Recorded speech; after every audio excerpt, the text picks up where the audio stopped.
We recently took a stroll down a path where the view changed dramatically with every turn. It's a place designed for reflection and serenity, as we discovered at the Anderson Japanese Gardens in Rockford.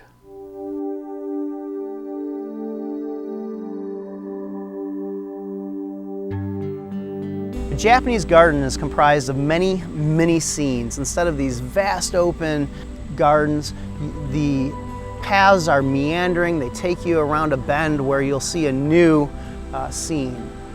It's manipulated in nature. Trees are planted in a way where they're growing on an angle, for example, and not straight perpendicular like you'd see in other style gardens. You're out in the garden and there's always a little element of surprise as you come around a path. You'll notice as you're walking around the garden that you'll have to dodge a branch here and there or some plant material coming over the garden. That's all done by design.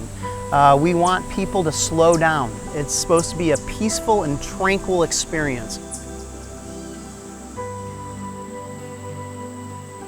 My father was on a business trip in 1977 and had some time to kill before he had to catch his flight back to Chicago. He asked his cabbie to take him somewhere of interest, and he took him to Washington Park, which has 5 different parks, one of which is a Japanese garden. The garden was originally started as a backyard project that got out of control. The original property was just over 5 acres. We're over 12 today. The garden is comprised of 2 primary gardens. We have the pond strolling garden, which is the traditional garden. That was the original garden. More mature trees. The structures are 16th century Sakuya style architecture. We have a guest house, a tea house, several viewing houses, and a main gate. The main gate signifies when you're walking over the bridge through the main gate, the symbolism is that you're walking into the garden where you're supposed to leave the chaoses of everyday living behind you and walk into this beautiful place of peace and tranquility. Shishiadoshi is a deer chase. That's a piece of bamboo water drips into, and when it gets so heavy, it's on a pivot. It pivots down, releases the water, and then when it comes down, it makes a noise. In the pond strolling garden, there's a zigzag bridge. That bridge has been there since one of the original structures in the garden.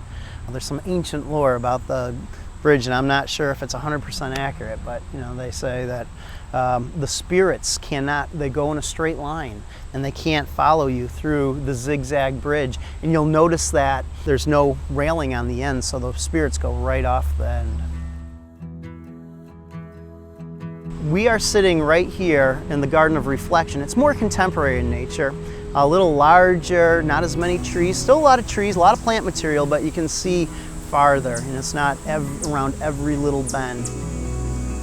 Our family is of Swedish descent. We have 3 Carl Mills sculptures. Carl Mills is a now deceased but very famous sculptor. My father put these 3 angels as a tribute to his mother and father, and they are cast from his molds. However, Mr. Mills did not cast them himself.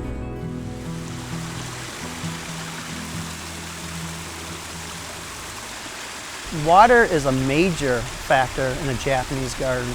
We have meandering streams, plunging waterfalls, ponds. It's one of the natural elements that is very prevalent in a Japanese garden.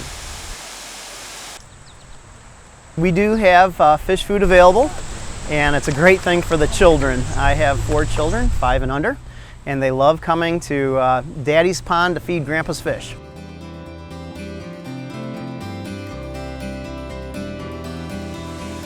I love the gazebo up by the waterfall, the main waterfall. You can hear the sound of the water coming over, and you see the large koi in the basin below. There's so many beautiful places in the garden. The garden has been a part of my life, for my entire life. And I'm still discovering new little nooks and crannies.